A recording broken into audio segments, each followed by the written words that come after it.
Hello, friends. We are back. It's Ryan. It's Dan. It's the Maslin Fantasy Football League. And our summer of shows that we promised you did not happen. I'll take the blame for that. My dad can only die once. Probably won't happen again. Dan, how you doing tonight, buddy? I'm doing great, man. I knew that would throw you off. I've been planning that intro all day long. That was good. That was good. I mean, I personally hope your dad does come back and he dies again. I mean, I just there we go. That's a story for a whole nother day. So we have new people in the league. First and foremost, sorry to Drifter. You didn't make the cut this year. We still wanted to keep it legal or local. Hopefully you make it into the chat here tonight. But we have two new people in the league. Another Rob. So we have multiple Robs, multiple Steves now. Another Rob and Eric. Is this Drifter? Still waiting for a spot with another name this week? How you doing, buddy? We'll get you in here one of these days. I hope it's you. And I hope your name is Lee based on your screen name there. But we have Rob in the league. We have Eric in the league. Welcome. Dan and I do this show every week where we make fun of your teams and talk about how great we are and how we're going to win every week. We love for you guys to jump into the chat and participate. We're going to ask questions at the end of every show. We were going to do shows over the summer, but as I mentioned, my life got turned upside down, so we didn't do any shows over the summer. But we are back because there's something very important we need to discuss before this week's draft. Dan, in the, 16 years of this league, I feel like since we've started trading future draft picks, there has been, and probably before that, there's been one issue that gets brought up and bitched about at least once a season: tanking. What are your thoughts on tanking in fantasy football, Dan? So it's just super frustrating. It just ruins the league, in my opinion. Like, you can't have teams getting wins because of when they play on the schedule. The schedule determines a lot already. It's just giving too much away. It takes away the credibility of the league. It is just super frustrating for someone who's never done it. And me personally, I think your ultimate all-time record actually matters to show how good you are. If you have a below 500 record and 2 championships, you're not consistently any good. For those of you that have been in the league long enough, we had a guy named Mendez who is absolutely awful at fantasy football and could not pick a good player to save his life. He managed to make it to the championship once. Doesn't make him a good fantasy football player. Watches this show every now and then, so just throwing him directly under the bus 2.5 minutes into the show. I love you, Mendez. I hope you're doing well. Yes, all love for Mendez. But this came to a head last year where playoff battles were almost decided out of tanking. And it finally pissed me off as the commissioner to the point where I said, why are we rewarding bad teams at all? Like, keepers are what matters in this league. Let's be very clear. Everybody trades their ones anyway. So why not make it a draft lottery for the 8 teams that are not going to make the playoffs, instead of just rewarding the first pick to the worst team or having a tournament for the 4 worst teams that people need to tank to get into the tournament? We're going to make this whole thing about winning, and there is simply nothing to gain by losing. So without further ado, I have the wrong screen shared right now. Let me share this tab instead. And then I'm going to bring up, without further ado, our new scoring system that is going to determine the draft lottery. I will explain it. Dan, I'm going to give you time to throw in your 2 cents after every 2 things I explain. Sounds good. Me and Dan worked together on this over the last probably year since the tanking thing happened. And Dan had the best idea that's going to come at the very end of this. But what we did was we determined a point system because the lottery we're going to use gives us the ability to give any person 9 points of luck. And I wanted to make sure one team could possibly, with the greatest season ever, the greatest bad season ever, maximize those 9 points. So you get a single point of luck for every 2 wins, half of your wins. We had 2 teams last year have 8 wins and not make the playoffs. We will round down in this situation. Everything is a round down. And then 2 wins in the losers bracket. So if you are one of the 8 teams that don't make the playoffs, you need to win 2 games in the losers bracket and you can get 1 additional point. So Dan, you can see right off the rip, we're focusing on wins. Earn your points, earn your luck. I mean, if you want to have a better chance of getting that number 1 pick, play the league out, play the whole season, try and put the best lineup together every single week. Best lineup together. I could not have said it better myself. You get an additional point if you win the losers bracket. And if you beat during the entire season at any one game, you beat one of the 6 teams that make the playoffs, you get another point of luck. There's a little bit of bad luck involved sometimes. So the three teams with the most points against, the three teams that have had the most points scored against them, all get 1 point. And again, these are just out of the 8 teams that did not make the playoffs. What do you think about that one, Dan, where they've had some bad luck during the season? We give them a little good luck at the end of the season. I love it. I mean, I think I talked about this earlier. The schedule, affects a lot of what happens in the season. You could have a good team just have a bad schedule and just not make the playoffs because of the strength of your schedule. And so to reward those teams that just have the bad luck with a point of luck for the draft lottery, I think is a nice touch. Finally, if you get a high score in any single week of the season, which happened one time last year, and it might be from my co-host, if you get a high score in any single week of the season, you get a single point. It doesn't matter if you do it multiple times. You just got to do it one time. You get 1 point. And then, of course, you'll notice in gray down at the bottom, if there is ever a game where you have a hole in your lineup, you lose a point. And the immediate question is going to be, well, what if I don't want to cut somebody so I could go sign a new IDP? You're taking a point off of your score at the end of the season. Full lineups every single week of the season. I don't care if you're Phil and you forget to start a tight end. You lose a point at the end of the season. Now, Phil made the playoffs, so none of that mattered for him. However, an interesting situation that we may not have anymore, Brian and Horvath went toe-to-toe last year, Metzger, and they would have each lost a point for that wonderful little game they decided to play.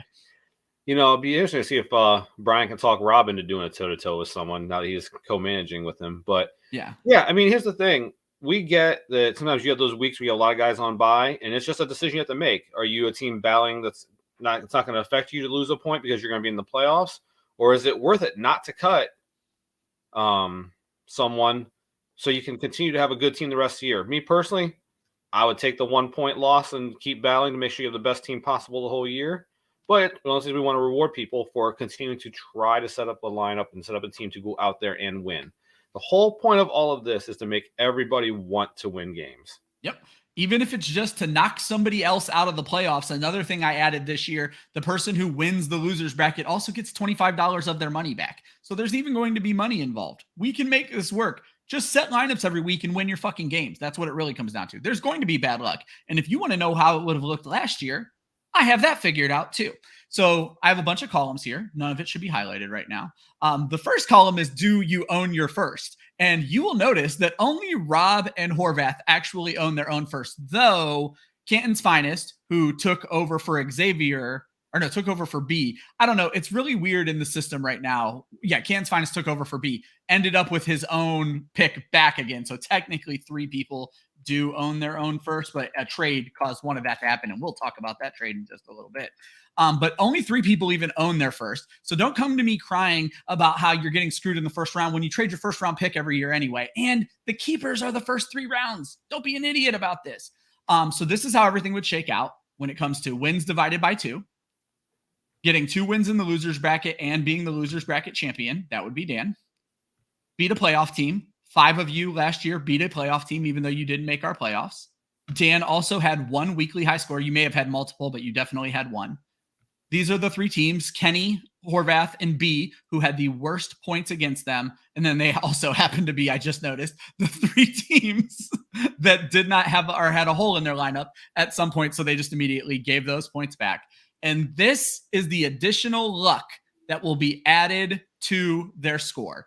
And then what we are going to be doing is a little website called 100 Yard Rush. 100 Yard Rush is a very pixelated 8-bit race where I was able to assign everybody teams and give them their luck that they had earned during the season. And we are going to run these races live after the season's over. So it is going to be a big event to see where everybody has their draft picks. But Dan knew something that I didn't know that made this even better. Dan, I'm going to let you take over. All right. So I love all sports, and other sports do actually have draft lotteries. I pay attention to them because I think they're interesting to the concept of the whole lottery itself. Well, when Ryan and I were going over this whole process of creating a lottery, I told him, I was like, let's look at the NHL the way they do it. They run a lottery for the first pick, and then they run a separate lottery, taking out the team whoever won that first lottery for the second pick. So we're going to do the same thing. We're going to run a race for first, run a race for whoever's left for second, and run a race for whoever's left for third. And then after that, what goes by standing. So if you were the worst team and you didn't win a race, you're going to pick fourth. And then the second worst team will pick fifth, whoever's left. I think it's a great system. It makes that luck matter for more than just one race, which I think is important. You really want to have that luck on your side for as many races as possible if it doesn't go your way as far as luck of winning the race. And we're going to actually run the 3 races tonight. They're completely meaningless, but I want you guys to see what you're getting into. I think might take me and you off the screen if I can figure out how to do that, Dan, or maybe just move the screen over because one of the racers is going to be covered up. So anyway, we're going to run these races tonight so you guys can see what it looks like. But more importantly, did I do it? I did do it. But more importantly, you're going to be able to see how the luck shakes out. You're going to be able to see the 3 different races and just see that I've run this race multiple times. I've seen the worst teams win. I've seen the best teams win often. It's fun. It's going to be different. Some of you aren't going to like it. Some of you are. One other rule that we do need to talk about because of the fact that we had 2 teams trade away their entire drafts last year and then leave the league. We will be paying ahead of time now. I think you guys hopefully have all seen that on the message board. League dues are due before the draft on Sunday. And then if you guys make trades involving future picks, that money needs to be paid for next year before those trades go through. Basically, we're just trying to protect the integrity of this league because people do dumb shit sometimes. So without further ado, I'm going to run the first race, and this is what it looks like. So I have you guys in order. Hopefully you can see your names, and then you're just going to run down the field, and someone is going to win this race. I was trying to determine how fast or how slow I wanted to make this. I felt like each one of these runs 30 seconds to a minute, so I feel like this is probably good enough. I don't know. Now it's starting to feel a little slow. No, I like it. I like it because that one time when we sat and watched some of this stuff, when someone came from way behind, and the actual race itself was pretty cool to see it happen. I don't want it to be too fast. I like the speed. I think it's good. And then I'll get some of Lee's comments up over here. First and foremost, Lee just basically said, go ahead and kick out the people who are doing the tanking and he'll just take their spots. I think that would probably solve the problem, but we're trying to keep it local, buddy. Leah, you were my vote, man. I'm still hoping you're not just his vote. You were my younger brother. You were the first name brought up by my younger brother, and I think Kenny, you were the first name brought up by. So listen, he actually pays attention to our shows. There's nobody else from our league actually watching us live but him. And can I also say I think that we should make this race count for this year? Just saying. Yeah, right.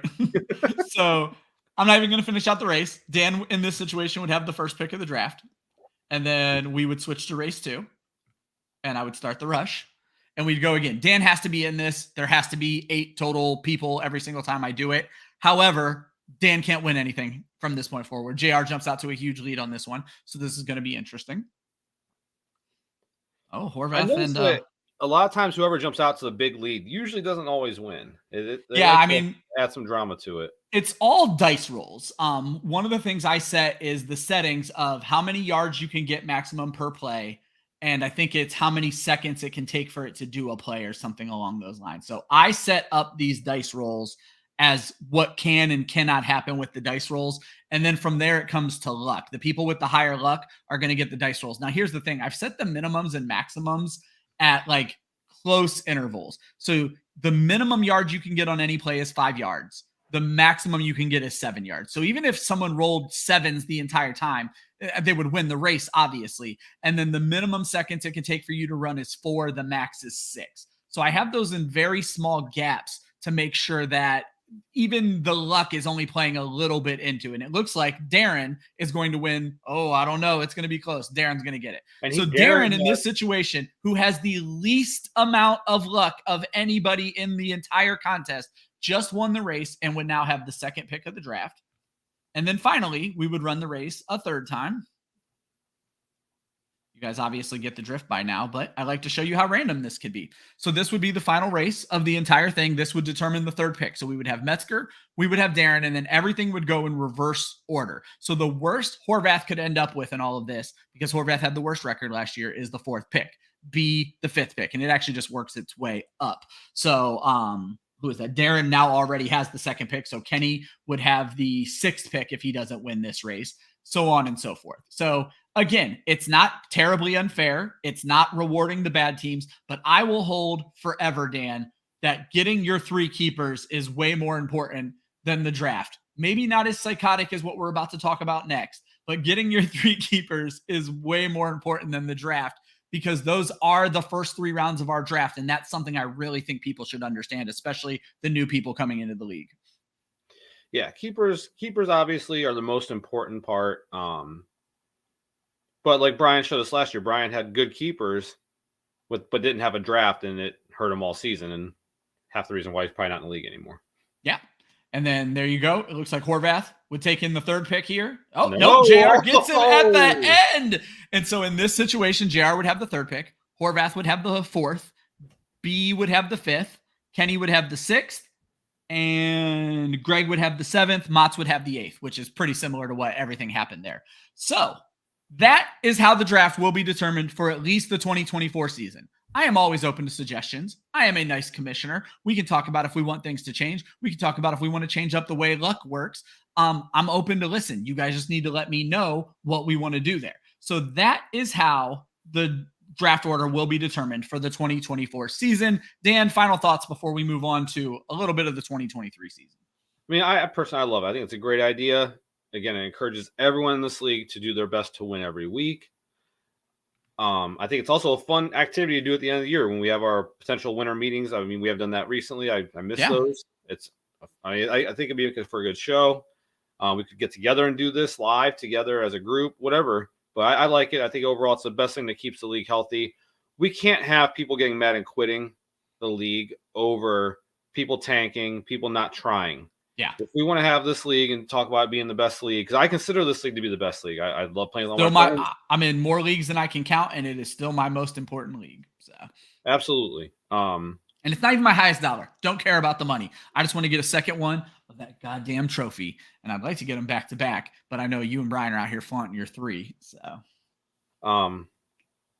you know, I had kind of lost my train of thought there. But I'm sorry. Keeping the league healthy, keeping it the best league. I still forget that you actually have won one. You know, it's been so long. Yeah, it throws you off. Yeah, you know. But no, I like this league. It's fun. I want to keep people in it that we know. I want to, you know, winning matters. It kind of makes our league look like a joke if people are losing on purpose to get draft picks and letting people that don't deserve to get in the playoffs get in the playoffs. Yep. If you want to be there, you got to earn it. And Dan said it best, and how I will end it was this. There is nothing to gain by losing. You literally gain nothing.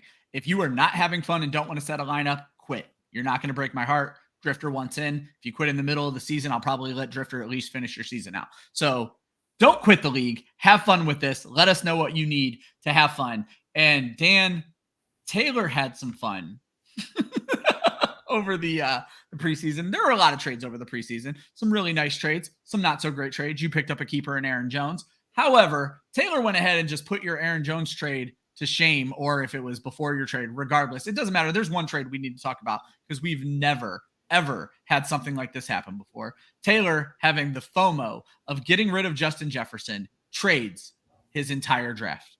All 15 picks to the new Rob, Canton's finest, to get Justin Jefferson back on his team. He also sent him, DeAndre Swift and Devontae Adams. So we were able to pick up some keepers there. And now we have a team with 30 picks who can still only have 15 guys when the draft is over. And a team with 0 picks and 3 nice keepers. We're going to talk about that. It's a little bit of a weird situation with his keepers as well. And we'll have to pick up his entire team from waivers when the draft is over. Dan, we've talked about this a little bit on Call of Duty, but I'm just going to let you kind of go in here with your thoughts on it. So I understand wanting to have Justin Jefferson on your team. But trading away your entire draft is ridiculous on every level for both sides. You are not, and I saw you already talking stuff in the chat about how you're going to make the playoffs still, and you may find a way. You may have to make a bunch of trades to make it happen. I believe in you. You may have to trade away next year's draft.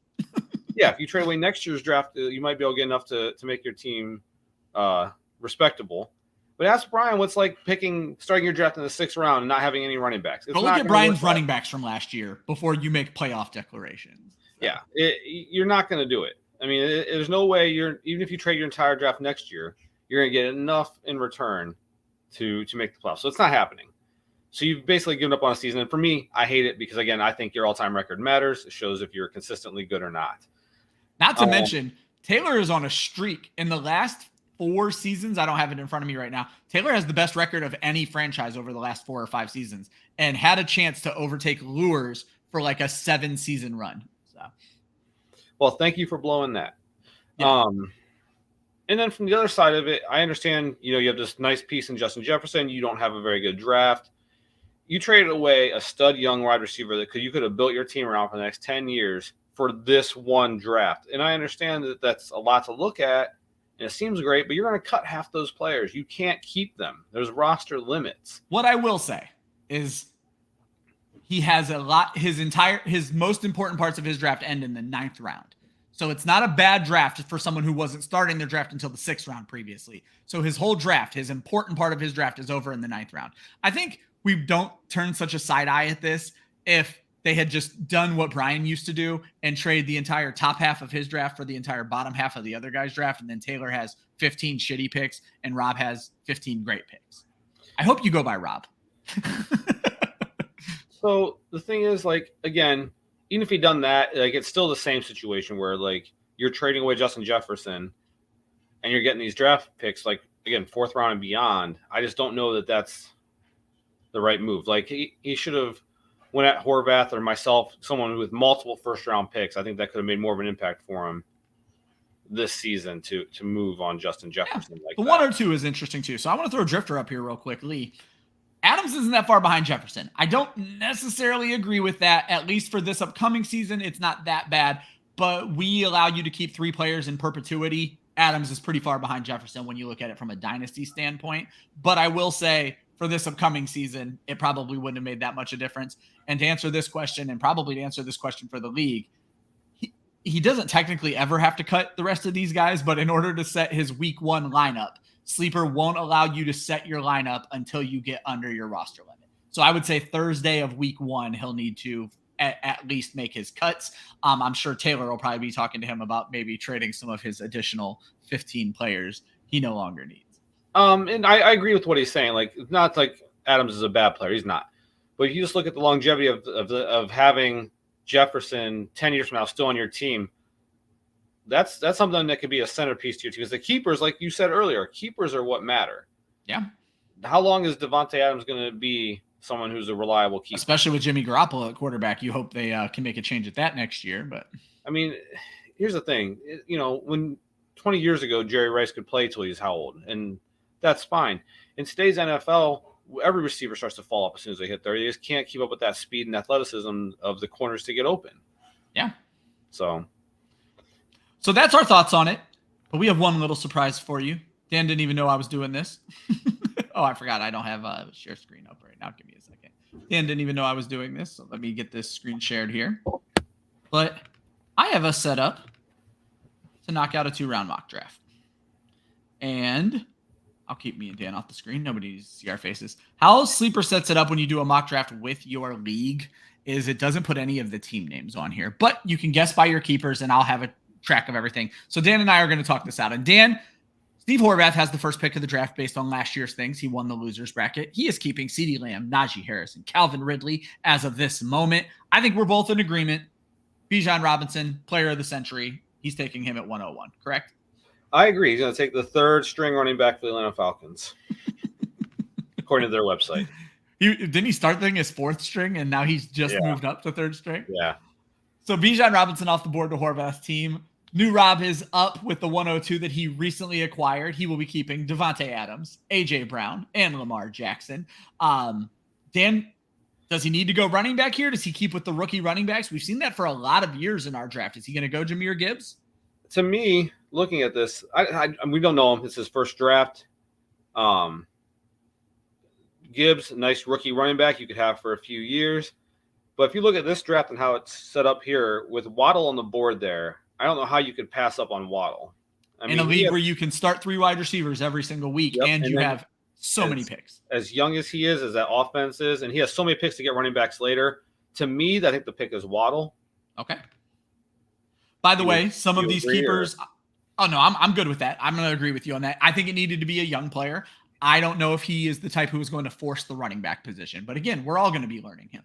And so just for a couple of things here, 3 of you, Dan, Rob, and Darren, don't have your keepers in. I guessed at your keepers. I'm very likely wrong. And any of you can change your keepers right up until the draft time. Just make sure everyone has their keepers in by draft time. Dan at the 103 is Steve Horvath, again based on his trades. He's now added Bijan Robinson. He now has 2 wide receivers two running backs. Is he going to attack flex? Is he going to solve his quarterback problem? Because my man wants to win this year after a year last year where he just got screwed over and out in just about every single matchup. Yeah, he had a lot of bad luck last year. The one thing that always sticks with me when I think about Horvath drafting is him getting upset when he doesn't get a quarterback. I agree. So I think he goes quarterback here. He has other first round picks to address other things, but there's so many quarterbacks that have been kept this year that I think that's a little bit thin. I don't think you want to wait on that. But he has draft picks. He could take it later if he has someone he likes. Like if he likes Tua, I think you can get him a little later. I'm gonna throw some names at you here. I think Anthony Richardson, the new hotness, the new Justin Fields. Tua Tagovailoa, I completely agree with. But as someone who has CeeDee Lamb, does Horvath go for the tried and true stack method and put Dak Prescott with CeeDee Lamb so he gets double points for the touchdowns? So I'm gonna throw a different name at you. And again, I want you to take whoever you think on this one. I did the first two, but does he follow the Browns hype of Deshaun Watson? I don't think there's so. A lot of good reports coming out. I don't know how much he pays attention to that. I'm going to say no. I'm going to say he knows Dak is good and he has CeeDee Lamb. I'm giving him Dak Prescott in this. Sounds good. So we're going to go to quarterback, Dak Prescott. So I don't mind straight up if the draft goes like this. I'll tell you guys I'm taking Jahmyr Gibbs, plain and simple. So we don't need to talk much about my pick. If this is how the draft goes, Jahmyr Gibbs is a part-time ninja, plain and simple. I want running backs. This is not my keepers. So Horvath, we already talked about his keepers. I have traded for this pick. My keepers are Travis Kelce, Ramondre Stevenson, Patrick Mahomes. I need running back and wide receiver. I like young running backs, especially in a PPR league. I have good feelings about Jahmyr Gibbs. I would take Jahmyr Gibbs. Dan, do you want to talk about your pick at all? I'll mention your keepers that I gave you. So I have to find your keepers that I gave you. I gave you the T. Higgins. So you have T. Higgins, according to me, Dameon Pierce, and Aaron Jones, who you just traded for. So if the draft played out with me picking your keepers and you having this slot, do you want to talk about who you take, or do you want me just to make the pick for you? Oh, no, I'll talk about it. If it felt like this, I would take advantage of the running back situation there, and I'd take Joe Mixon. And I know you were itching to get Mixon off of me, but I said I'm putting him back in the draft again to have a chance to draft him because I also need running back. So that was what precipitated the Aaron Jones trade. So we're going to go ahead and throw Joe Mixon on Dan's team, except I'm going to click the wrong button. Put his plug right up on the screen real quick. And Joe Mixon. I wonder if I just click the oh no, I can only do that when it's my pick. I say I can't click the plus sign. So we're back to Horvath yet again. My man stacked chips. So he now has his quarterback with Dak Prescott. He now has two running backs, Bijan Robinson and Najee Harris, CeeDee Lamb, Calvin Ridley, Steve Horvath with the 6th pick. He needs to fill that flex spot, or does he grab his starter at tight end and take advantage of the fact that Kyle Pitts and TJ Hawkinson are both in this draft, and George Kittle? Horvath's a 49ers fan. I think he goes at probably the best flex available. I just don't think those tight ends are going to jump out as someone worthy at this pick. Yeah. I could be wrong. What do you think? I have this weird thing with Kyle Pitts that, like, I know he's disappointed, but in a league that's 14 teams, if you believe he's that 1,000-yard receiver we saw as a rookie, I think you want him right now.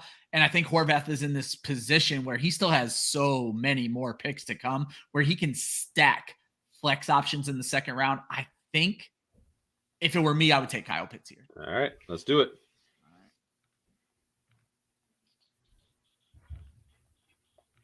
And that brings us to Darren. So Darren's keepers are a complete guess on my part because he has not put them into the system yet. I believe that would be this team. Tyreek Hill is obviously going to be kept. Jalen Hurts is going to be kept. I don't know which of his running backs he's going to keep, but I gave him Kenneth Walker. I feel like he's the least worrisome. I don't remember who his other running back is, but I didn't love him. So I gave him Kenneth Walker here. So he has one of everything. Dan, I'm going to let you make this pick. Thinking back to Darren's draft, I don't think he doesn't have a bunch. He has not stacked any ones. I'm trying to think. No, so he has this pick, and then he has the 211, and then. So it's going to be a while again before he picks. I think he's going to look at running back here. I I think Swift is a good option. Oh, Now, Javonte Williams is his other running yeah, back. So I if was he just gonna loves say Javonte that. Williams, he could take his guy right back here. He could take Javon. I think that's what he would do. I think he'd take Williams here. Now, Darren is an Ohio State fan, I believe, right? I wonder if we could see him take J.K. Dobbins, who has a very similar profile to Javonte Williams right now. And so that brings us to Rob's team. Rob does not have his keepers in, but I'm pretty positive of who his keepers are after his trade. Cooper Kupp, Devonta Smith, Trevor Lawrence, the 8th pick of the draft, and does not pick again till like the 5th round. Definitely a thorn in his side. If you guys want some trade offers for a first-round pick, go at Rob and Brian right now. So let's assume he stays here. He 100% has to go running back here, right?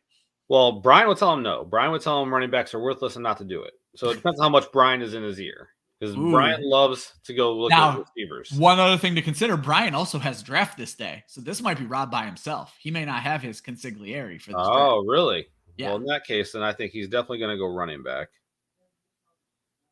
Question is, so I think I could see them going Swift or Dobbins here. They have Miles Sanders on their team now, and they don't like him.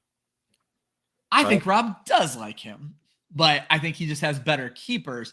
But I think Swift or Dobbins makes sense. He has directly told me he does not like Sanders. So okay. Well, you know far better than I do. Let's go with DeAndre Swift then, top running back on the board. I have this ADP set up right now as Dynasty ADP just because we have the keepers. This is going to look very different next Sunday. All of this is going to look very different next Sunday. Keep in mind, you do not have to be live at the draft. I'll let somebody else throw out there if you're going to be getting together for the draft. I am in New York. I will not be there for the draft, but I will be running things from New York while participating in the draft. That brings us to your team again, Dan. So in this situation, you have taken Joe Mixon. You have stacked up at running back based on the keepers that I've assigned to you. T. Higgins, Dameon Pierce, Aaron Jones, and now Joe Mixon. Got to go wide receiver, right? Or you solve last year's quarterback problems that were the bane of your fucking existence. Let's click on the flex, see who's there. So this, because it's Dynasty, is leaning rookies, which does happen in our league, not necessarily by you, but Jackson Smith-Njigba, Drake London, TJ Hawkinson, Quentin Johnston, Terry McLaurin, Jerry Jeudy. And you can stop right there. In this situation, I would take Jerry Jeudy. Okay. Believing in that Denver bounce back. I do. I believe in Denver. I believe in Peyton. I'm not a Russell Wilson hater. I think they just. I was going to ask you about Russell Wilson because I feel like a lot of people believe in Jeudy. I actually love Javonte Williams and I love Darren being able to get him back in this draft. If Jahmyr Gibbs isn't there, Javonte Williams may not get past me. I have a boner for Javonte Williams. It's probably going to blow up in my face. But anyway, Russell Wilson, you think he can bounce back? He's not as bad as what we saw last year? Oh, yeah. I think that was just a terrible situation. I think that head coach was in over his head. He fired after 1 year. Didn't even make it the first full year. I mean, we watch a lot of bad football in Northern Ohio with the Browns, and they don't even fire their coaches after less than a year. He must have been doing something pretty terrible, I think, to get thrown out that fast. Yeah. Russell Wilson has proven he's a good quarterback in this league. Sean Payton has proven think back to when Drew Brees went to the Saints. Drew Brees was written off. Like, it wasn't like, I mean, the Chargers drafted another guy, Phillip Rivers, when they still had Drew Brees. Yeah. I mean, he was a cast off. And then written off in the Massillon Football League as well. You know, that was one guy that cut him completely like an idiot. Even when he's with the Saints. Yeah. But so I didn't look what Drew Brees did with, Sean Payton. He Hall of Fame career after that. He wasn't a Hall of Famer before that. So I still believe in Russell Wilson. I think in that system, and Sean Payton's going to put him in the best situation to win. I think Denver has a bounce back year. There we go. Terry's up next. Terry keeping Austin Eckler, Derrick Henry, and Justin Herbert, according to me, and I think it's what he has on the screen right now. So probably wide receiver here, Dan? Yeah, I would agree with wide receiver. Drake London and Scary Terry scream Terry Wagner to me. Maybe DJ Moore. Maybe Brandon Ayuk sticking with his 49ers love. I don't think he goes that route. I could see Smith and Jigba. You think he goes with the rookie? That's not very Terry-like, but he did land Waddle last year in his second year. But he knows Ohio State. I'm going to give it to you.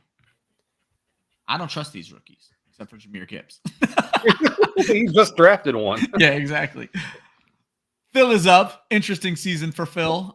So right now, this is not his own pick. So Phil would be the last spot here. No, it's not going right. Oh, Taylor won the championship. Never mind. Phil is the second to last spot. Nick Chubb, Stephon Diggs, and Darren Waller are his current marked keepers. No quarterback, Dan. Could use help everywhere. I without a doubt, if this is a situation where Deshaun Watson's on the board here, he's taking him. Oh, okay. He traded for him in the offseason. Is not keeping him. So I'm sure he's going to draft him then, right? I would certainly hope so, but I'm certainly going to give it to you. All right, Dan, you're back up. You are loaded at every position except quarterback. Do you stop this run before they get away from you? Yeah, I would take Tua here. Okay.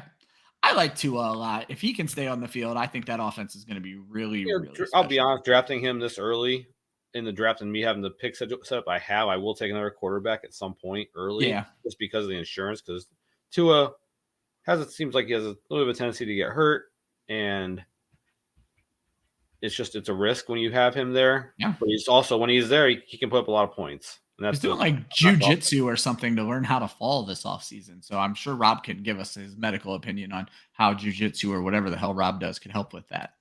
Dan, you're up for back-to-back picks. I just moved you over to the flex spot. It says you're going to take Drake London or TJ Hawkinson. Who do you think about with these guys here?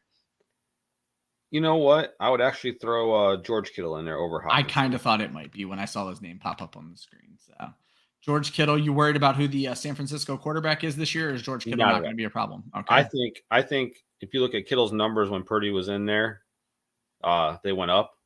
He did better. So I'm excited about that. I think he'd be have a good year there with him. Horvath is now looking into his flex spot. He has filled every starting lineup. He still has so many picks, including back-to-back right here, and then another set of back-to-back after JR picks. Horvath did the damn thing. Horvath is going to walk away with a stud fucking team. I think he probably starts to look at these younger guys, and I think he probably starts to play the game where he alternates positions. So with these back-to-back, I think we need to give him one each. I'll let you pick one. I'll pick the other. You go first. I'll take the other one. I think Drake London. Well, he did take Pitts. Never mind. We gave him Pitts. I'm going to stay away from Drake London. I'm going to give him Terry McLaurin. So you get to pick the running back. Oh, and I clicked the wrong button.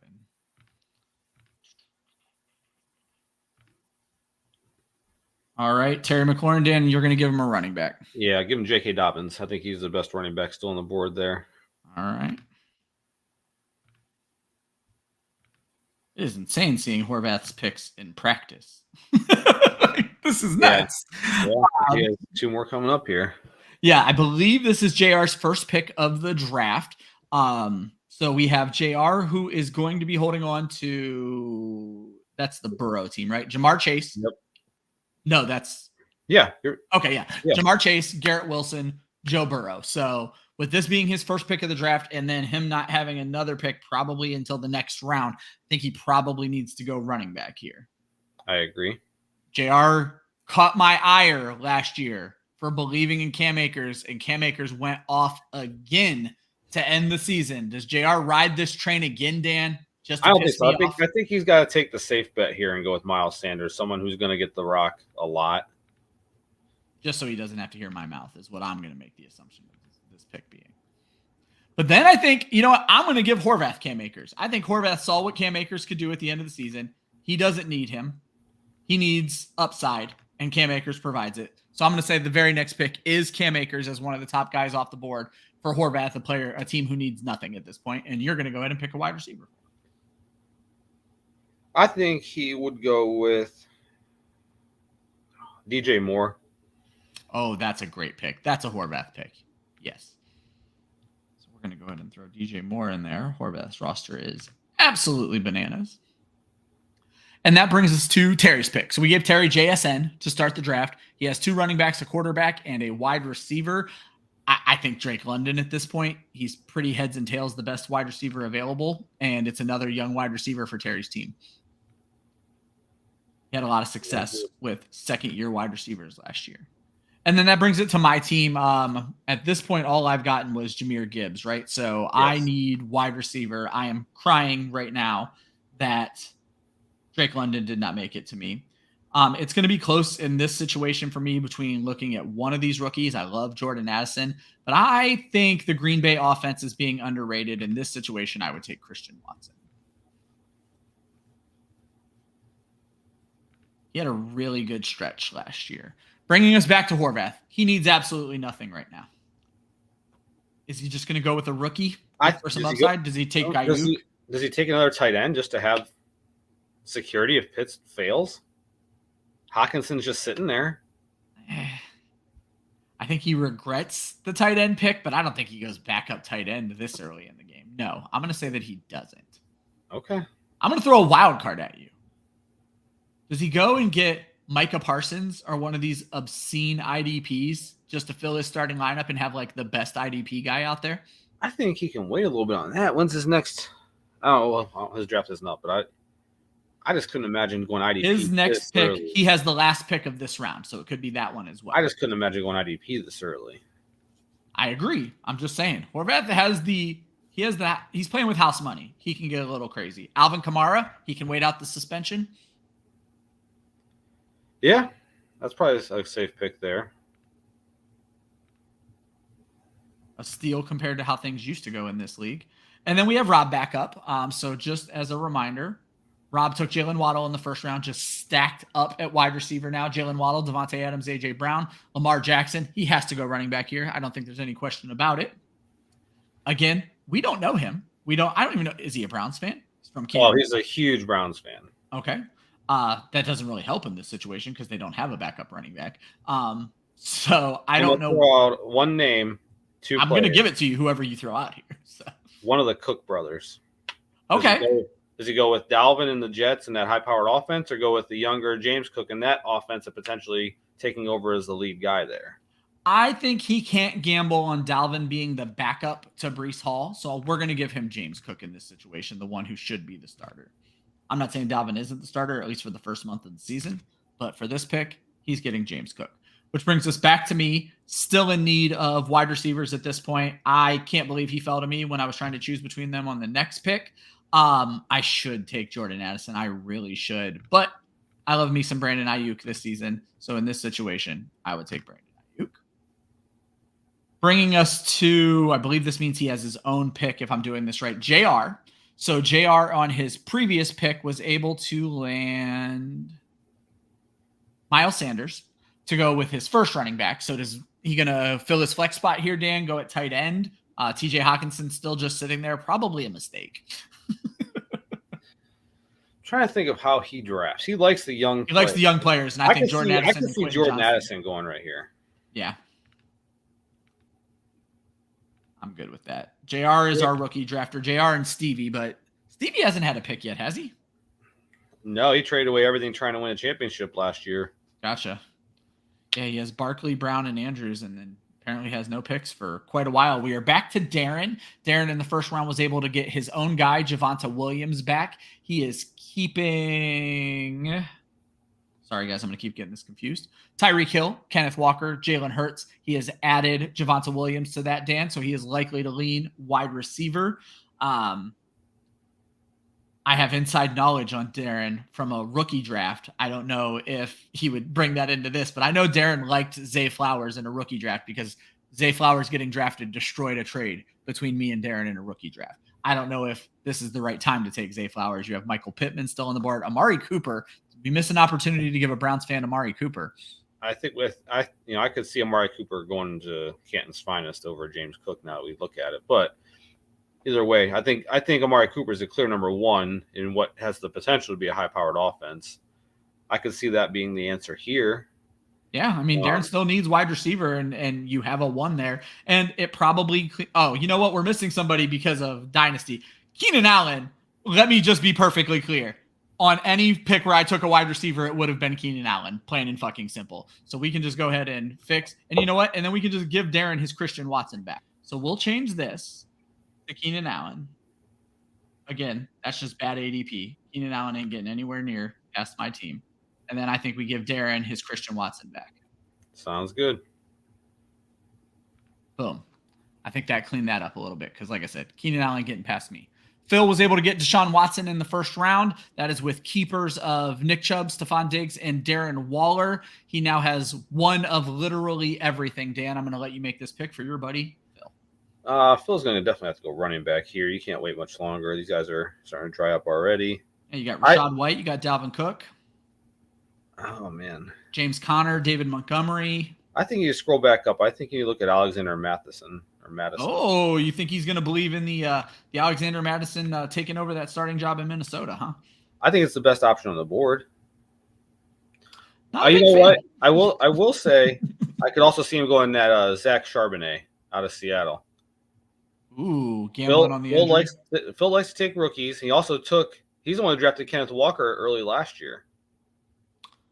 Interesting. So he So gambles on another Seattle. We're going to keep it with Alexander Madison. I like the surefire starter there. Phil has a taste of winning now. He can't gamble anymore. he'll never win again. He might go 0 for 14 this year. Greg's first picks of the draft. Greg did well with his keepers. Josh Jacobs, Tony Pollard, Deebo Samuel. He could go anywhere here. Probably not going to go running back, especially with this being his first pick of the draft. Does he lean on one of these rookie wide receivers? Quentin Johnson still there. George Pickens from last year. Michael Pittman. Does he go and secure his quarterback? Anthony Richardson still that wild card that's hanging out there. What do you think, Dan, for Greg, second year in the league? This screams Amari Cooper to me. Oh, that makes a lot of sense. Yeah. Again, this was a terrible ADP choice for me because it is making players who would not fall as far as they have fall way too far. So there's probably a lot of players we're missing that we're going to go back and look at this at the end and just think we're dumb. Dan, I think you think I'm dumb saying that Horvath would try to nail down the most elite IDP he could. I don't even know if it is Micah Parsons. Does he think TJ Watt comes back? But you think he would go somewhere else here? Does he? Even having Dak Prescott, knowing quarterback could be a problem, seeing what Justin Fields did last year, grab Anthony Richardson to end the second round. I could see Richardson being the pick here or IDP. Whatever you think, I'm fine with. Now, let's go Anthony Richardson. Horvath has suffered long and hard through quarterback. One person's keepers I want to throw out. I said I would talk about this. Taylor, with his insane trade, has put himself into a situation where he is keeping Justin Jefferson. And for the first time in league history, again, Taylor's just setting first out here. Josh Allen and Justin Fields. He is going to be looking to make an insane trade with quarterback or just ride these guys and watch some of us suffer at quarterback because Taylor, as of right now, has 2 of last year's top 5 quarterbacks. Guys, I can make this draft board available to any of you guys. I can just send an invite. So I'll actually drop the link inside of our league chat so you guys can look at this. This is me and Dan's guesses. Don't pay attention to the team names under the 3rd through 5th round because that's all about, I just wanted the keepers in there so Dan and I knew who the hell we were talking about with these keepers. But this was just a little fun we wanted to have. The most important part of this show was the draft lottery. Bye, Donovan. Good night. The most important part of this show was the draft lottery, and I will point that out again when I post this on YouTube. You need to watch the first 20 minutes of this show. Hopefully you guys enjoyed the rest of the show. Dan, any parting words for our friends? I love you guys. I'm glad fantasy football is back. Jesse, if Phil's making you watch, hi. Hi, Jesse. I hope you're doing fantastic. Guys, I hope that she does terrible at setting Phil's lineup for him this year. There you go. Get a few. He loses some luck points because he'll definitely be in the losers bracket. We have the draft this Sunday, guys. I forget, do I have it set for noon? Is that what we did? Is that what we decided on? Sorry, my head's everywhere. So we have the draft this Sunday at noon. Make sure you get your league fees in so I don't have to chase you down. And then Dan and I will get together and do a post-draft recap, assuming, none of my parents die. Everything's going to be great. So, guys, thank you so much for watching. Have fun. Send your league payments in. Don't tank. That's the end of this show. Have a good night, guys.